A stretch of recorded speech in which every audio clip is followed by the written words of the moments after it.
episode 85. And we're here with Cassandra Wilder from Utah, the menstruation queen, as she called herself. Why do you call yourself that? You know, funny enough, I didn't give myself that name, but when I was teaching about all of this, people continued to say, like, you're the menstruation queen, right? You know more than most people about this stuff, and it's such a taboo subject. So thank you for being so open and vulnerable about this stuff. So it was given to me, for the record. All right. Sounds good. All right, I was wondering. All right, and how do you study up on all of this? Yeah, so I went to school to become a naturopathic doctor, and during that time I was going through my own health issues. So I had irregular cycles and I was having a hard time finding any predictability in my menstrual cycle. So I decided to do what many doctors do, and that is to be your own guinea pig. And so I started to dive more into hormone research, into menstruation, and started to realize that there were large gaps in research around these studies. And so, for example, most clinical trials, whether it's for a drug or exercise or nutrition, for the large majority of the participants, they leave out women of reproductive years. So they're either on men or they're on postmenopausal women. And so it started to make sense why there's this veil of mysticism around hormone health and cyclical health, because there's not a lot of research about it. There is some. I'm sorry. Could you say that slower? Because wait, you're telling me there's been no research on menstrual health, or is it limited, or what's the deal? Yeah. I'm sorry. I get really excited, so I talk really fast. That's good. You got to remember that, as a disclaimer, right before we continue on, if you feel uncomfortable with this topic, I mean, sucks for you, right? Listen, please listen. These things are important. It's good to understand, women. It's good to understand men. It's good for us to understand each other. So, thank you for coming on. So break it down for us, Cassandra. Yeah. So there are some research studies on menstruation, but they're limited. So they're not nearly there's not nearly as many as there would be, say, for men or testosterone levels. So there's always been this idea that women that are of reproductive years, that have hormonal fluctuations and cyclical changes, they're just too unpredictable or too challenging to study, which isn't true. But because that belief has been there since the 60s, all right, it just continues. Okay, so the scientific consensus is that, or something like that, is that it's hard to predict. Isn't it easy to predict that it's once a month, right? I don't know, Cassandra. It's the same thing over and over and over again, from what I understand. Right. Well, so let me go a little bit deeper. So when we think of a woman's menstrual cycle, we just think of their period, or that time of the month where they're visibly on their cycle. But there's 3 other distinct phases of the month that women go through, where your hormones are doing massive changes, big ebbs and flows. And because of that, we think of women as unpredictable or moody or whatever, but most of that comes from an extreme side effect of a hormonal imbalance, which is very common for women.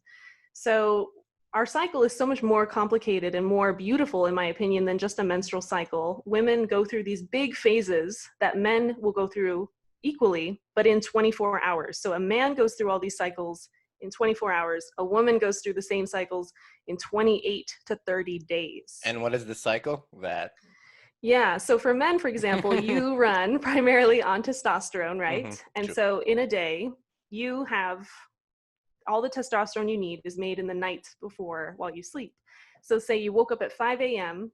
and you did a big power workout, maybe you did some intermittent fasting, maybe you had a big keto breakfast or whatever, you did some sort of power morning routine, right? The thing that makes most men feel really good.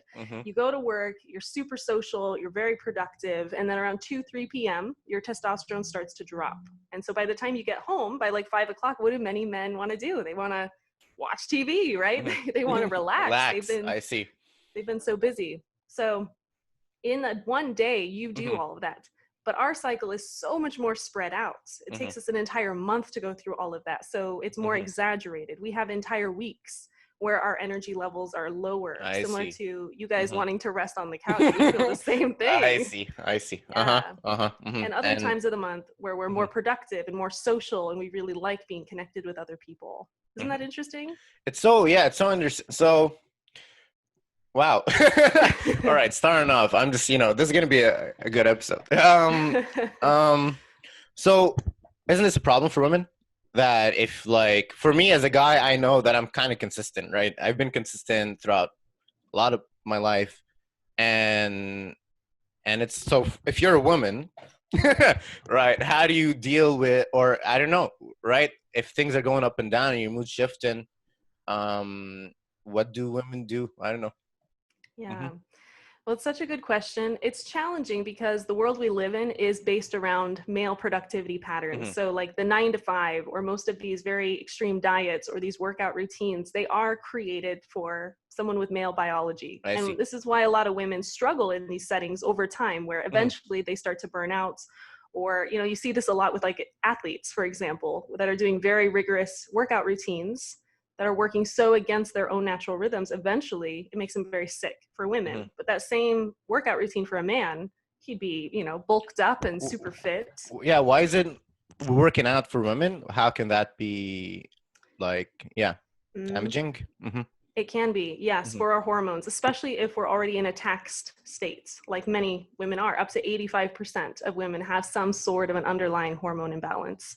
And so when you start to look at your full cycle, the 4 phases, and I can break that down in a moment, you realize there are times of the month when a really high intensity workout is going to nourish your body, is going to allow for, you know, lean muscle mass building and uh, fat loss and all of that.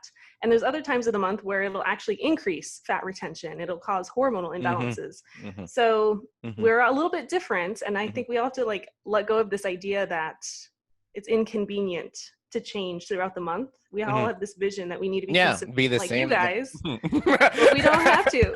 We have our own amazing true. way. Yeah, everyone can be their own person, right? Mm-hmm. Exactly.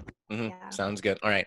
Yeah, so break it down. What are the 4 phases?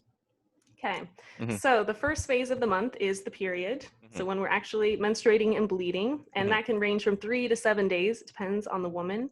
And this is a time when our energy levels are the lowest. Mm-hmm. So our body naturally craves rest, naturally doesn't want to do anything very extroverted.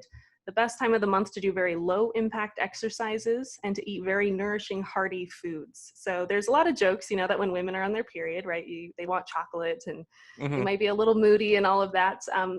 Not necessarily true, but we do have a natural desire to be Mm-hmm. alone and to take care of ourselves. I And see. so Mm-hmm. in a relationship, for example, Mm-hmm. ideally the man or, you know, the partner would foster that to Mm-hmm. some extent, you know, I so see. Mm-hmm. providing some sort of comforts would be, you know, if I can speak on behalf of all women, I would Sure. say that would be Okay. nice. So that's like during like the first week after the period, usually moods are low, right? During the period. During the period. All right, sounds good. Okay. Exactly. So Mm-hmm. then when their period stops, we Mm-hmm. move into the follicular phase.